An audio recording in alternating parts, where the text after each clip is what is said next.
It's only Anthony Edwards. I can't wait till I tell you, Malika, you got too much dip on your chin. Say that. I think that's the best feature I've ever seen. Ant Edwards, he keeps getting better and better, though, and not just in that piece, right? He's increased his scoring average in every season of his career, and now President Barack Obama has seen that up in person.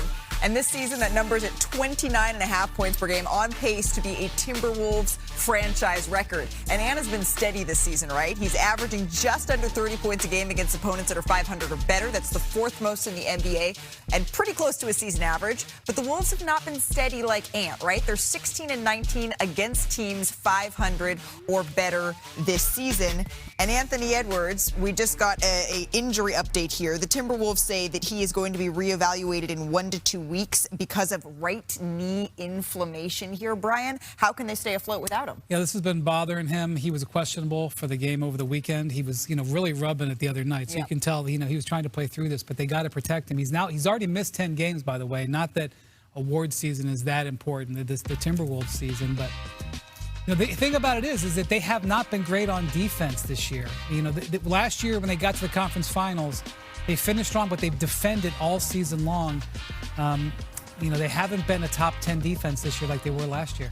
Yeah, when I look at them, I think this is going to be a pretty tough blow. I know you got to give them time, but I can't see them doing much of anything without Ant-Man. I've seen them have their woes throughout the year, and though he's playing well, I'm trying to figure out how their record is reflecting what it's reflecting right now, how we keep even having to have these conversations, because it doesn't look like they're a team that's ready to walk into playoff territory. It just looks like Ant-Man can propel them to do whatever he wants them to do. Well, they're 6-4 this season without Anthony Edwards, which isn't falling off a cliff here, Shanae. But it's a tough time because I'm looking at the standings, and right now the Timberwolves are at 6, 41-27. The Suns are 39-29. So there's a 1.5 game situation where if they drop off with Ant out, they could be on the outside looking in. The Suns have the hardest schedule amongst all of those teams, and that may end up being important here because Minnesota is obviously probably going to take a loss. I do like 1.5 game situation, though. That's how I want to refer to it. That's not a difference. It's not a separation.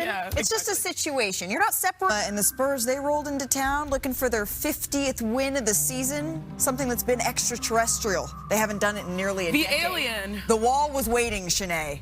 The wall was ready. I watched Alien Earth. Oh, my God. They really Creepy running away series. with this? Yeah, He was not intimidated. Not at all. How can he be the Lion King? You know how far you have to shoot when Victor's guarding you? From another planet. Oh. See what I did? What a star we have. And the planet is 35 feet in this instance. Well, Darius Garland can make those types of shots. Toilet bowl. Showing off some incredible range there. Later in the second, though, the Spurs now leading by 9 here. Stephon Castle puts the moves on Brooke Lopez. I'm athletic. Come on. We got to see that again. And then touch the glass like an 8th grader. Go crazy. Go crazy. Behind the back crossover for the layup. And then now you can do a wimbo. Here he comes. The lob finishing over Derrick Jones Jr. It's just too easy here. He is the Lion. Yeah, Final 20 seconds to the fourth. There? I feel like we need a little harmonizing. That defense was crazy. That defensive possession was crazy. Right foot, right hand. Oh, my God. And then it was just another Magic Monday for the Hawks as they soared past Orlando. I'll just pile them up today. Well, I didn't get any lemon pepper wings here. Nickeil Alexander-Walker, though, hell nah. He was peppery in this one. Came out on fire for Atlanta. Great signing in the offseason. Just a great signing. Kicks it again to Alexander-Walker. Once again, gets it to go, really heating up now. I love teams that like playing together. They're looking like they're really starting to like playing with each other. Got that one to go plus a foul. 14 points in the first, the most in any first quarter in his career. The Hawks up 13 after one. Hell nah, he didn't. All right, now to the second. Hey! Johnson for the slam. Get all the babies out the street. The bench is loving this one. Atlanta now up by 14. 8 minutes to go. Hawks up big in this one. Nickeil Alexander-Walker, guard that man. He's left open, wide open in the corner. That's an X in the corner. You got to be there. Johnson finished with 6 assists, by the way, just to Alexander-Walker. 5 of them on three-pointers. Yeah, a lot more than 6. Kids, we got an X. The Hawks up by 29. All right, later in the third quarter, Hawks up again. Drives on Paolo Banchero. Wow. That's tough. And then watch the little stare down that happens after this. Hawks up by 26. All right, Johnson wasn't done, though.